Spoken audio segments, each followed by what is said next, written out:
Hey guys, it's Nick, and today I'm going to talk about the season previews for the Chicago Blackhawks of 2018-19. I worked with the hockey guy on helping him out with the Blackhawks season previews this year because he came to me and I decided to add on to the previews for the Blackhawks on my channel, but I do recommend going to the Hockey Guy's channel to get his input on the season preview. I would not be in his video, but I am just saying that I helped him out with his previews over there on the Hockey Guy. But most of all, I am going to talk about what I feel like the lines will look like in the 2018-19 season. So let's get started. Yes, I know I have a little bit of a different setup than how Shannon would do it over at the Hockey Guy, but this is how I did it. I did it from my computer and I uploaded it up to my TV to show you guys on what I believe the Blackhawks will look like in the 2018-19 season. So here we go. For the forward lines, this is what I project in the upcoming season. Sorry if I'm kind of shaky at this, but forwards, I have Alex DeBrincat, Nick Schmaltz, and Patrick Kane as the first line for the Blackhawks. I'm going to just leave it on the tripod because I feel like that's a little bit better. Yeah, first line is going to be Alex DeBrincat, Nick Schmaltz at center, and Patrick Kane on the wing. I have that line as the first line due to the fact I feel like Schmaltzy has proven himself as a true top line center in the NHL after what he did last year. DeBrincat and Patrick Kane are both premier scorers in the NHL. But the second line, I moved Jonathan Toews down to the second line center spot because I feel like would fit that role better. He still will be the captain, no doubt about that. But I feel like he will fit that role better as a second line center because that's taking a lot of pressure off him and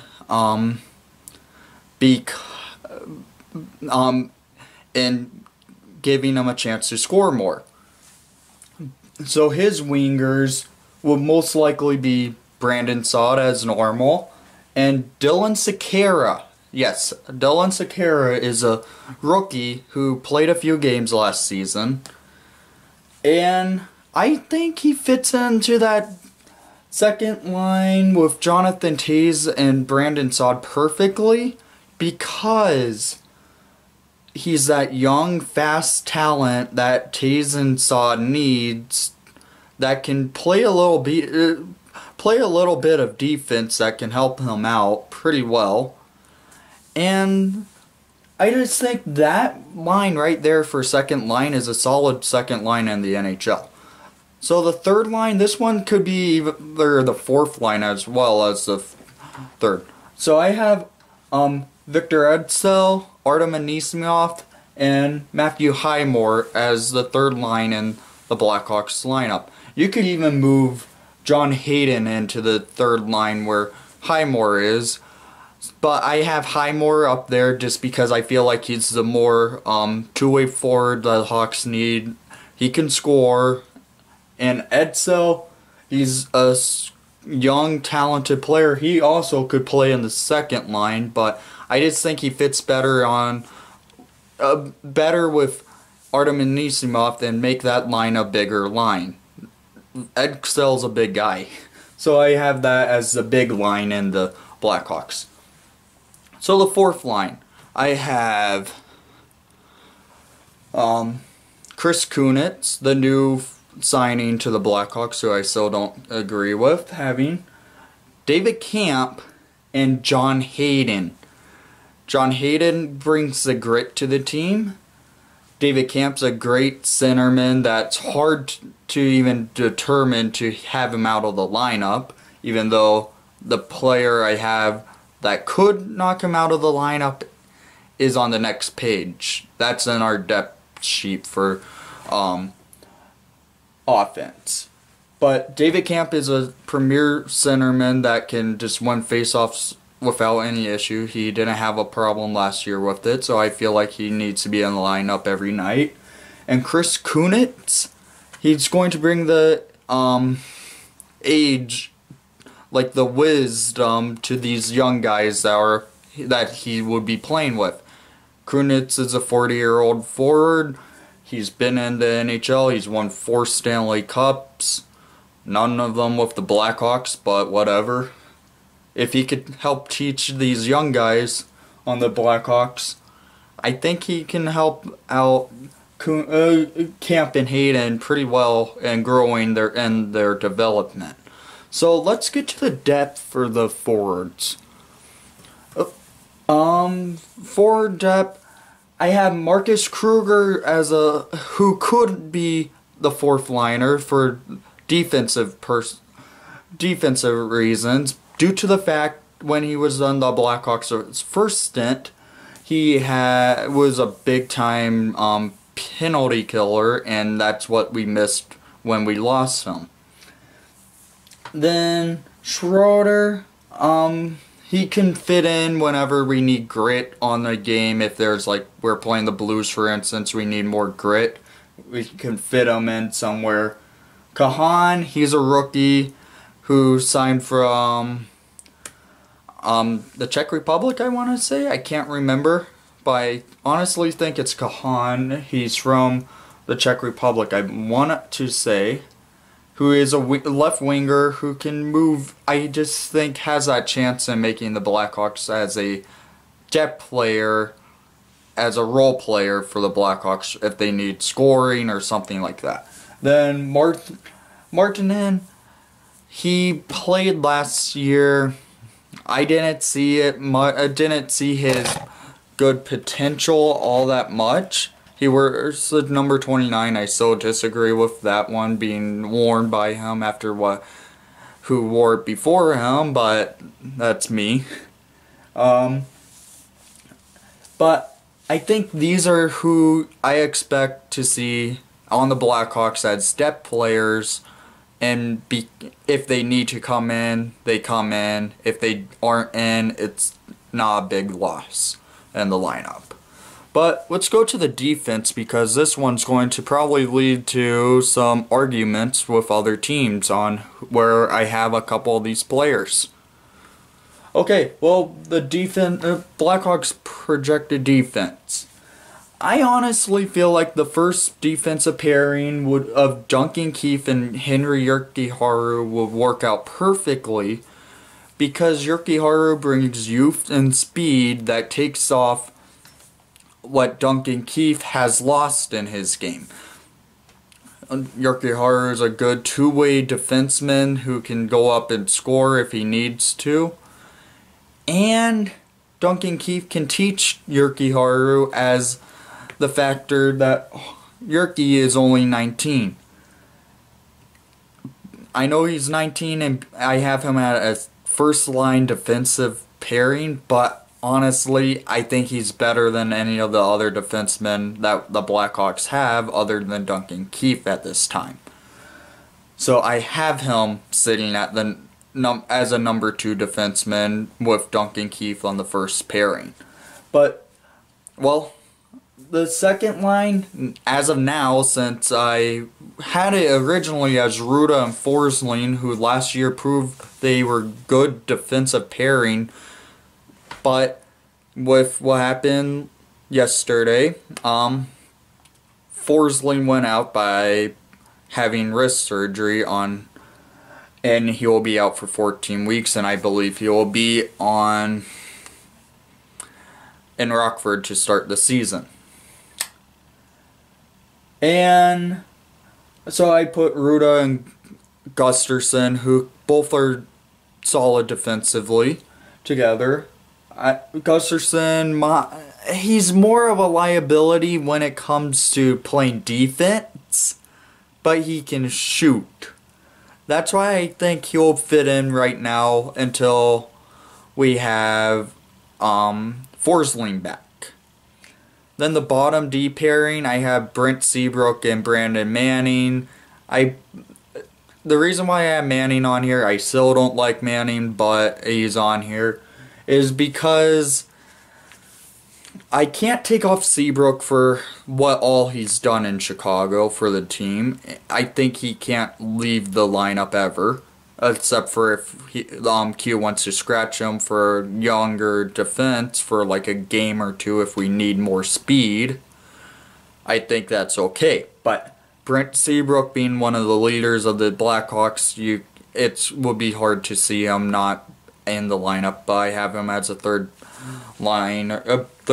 D pairing with Brandon Manning. Both bring grit to the defense. Seabrook lost a little bit of that, but he still could bring.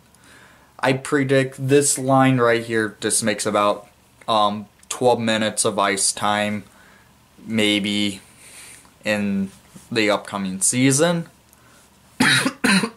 I'm sorry for that. But yeah, I honestly still think our defense is the weakest point, but honestly, with what we have as depth right now, I think can still help us somewhat. I'm so skeptical on this defense the Blackhawks have, except for the first pairing. What I would predict the first pairing should be, but who knows with Coach Q. So let's go to the depth players to show you who I believe will just be scratches every now and then, or make call-ups when needed. I also have Gustav Forsling on the depth role right now, just because he won't be playing in probably the first month of the season because of rehabbing his surgery. So I have Connor Murphy on the defensive depth. Gustav Forsling, of course. Tyler Sekera, Dylan Sekera's brother, I have as a depth player because I honestly feel like we can see the Sekera brothers playing in the Blackhawks sometimes this season.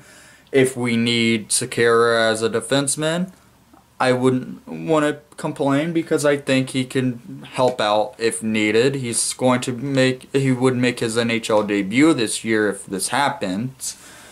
But I also have Dahlstrom, who's played in Rockford for quite some time now, but being a defenseman, there's time to develop. And honestly, with what I've heard from the prospect camp, Dahlstrom has been playing pretty solid defense, and honestly, I can see Dahlstrom fitting into the defense if need be.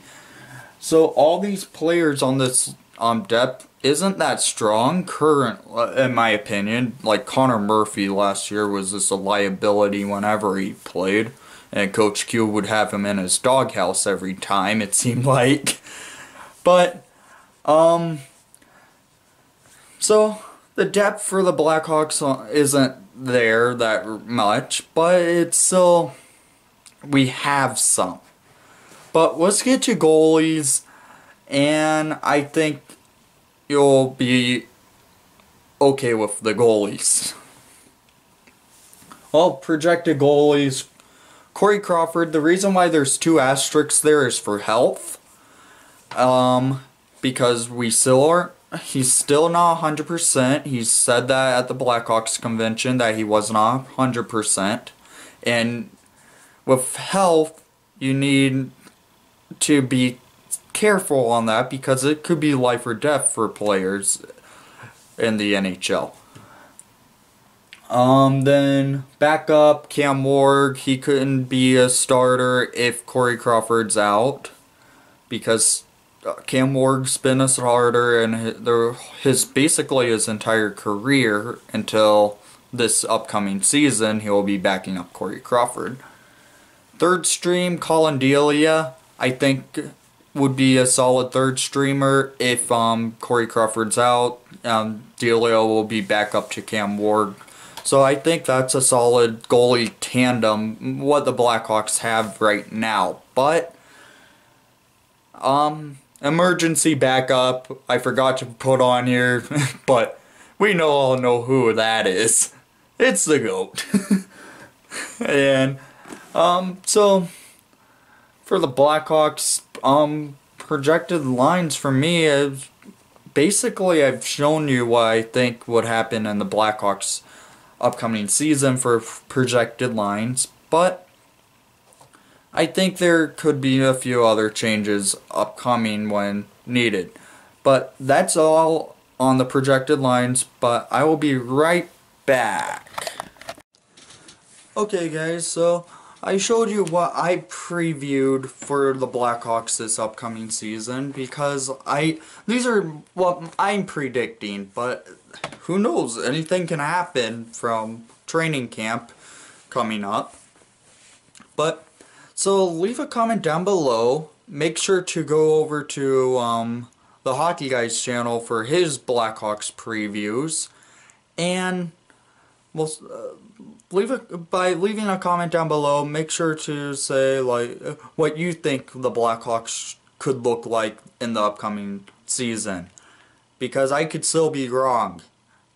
There could be lines that I really bombed at, but that's why I just predict would look like this upcoming year.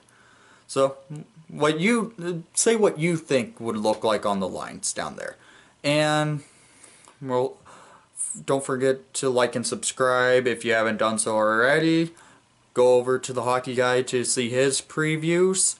And most of all, let's go Hawks!